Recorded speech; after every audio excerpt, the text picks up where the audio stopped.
মক্কার ঘরের মধ্যে বসে পিছন থেকে ফাতেমা যাইয়া জামা ধরে পিছন থেকে টান দিয়েছে।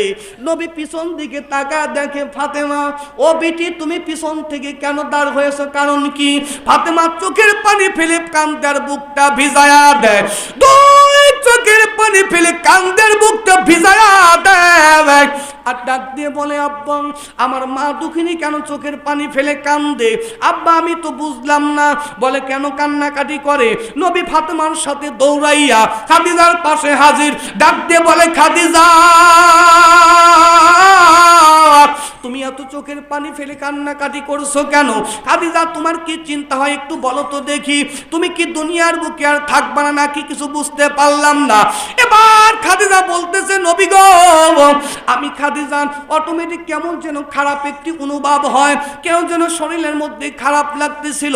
নবী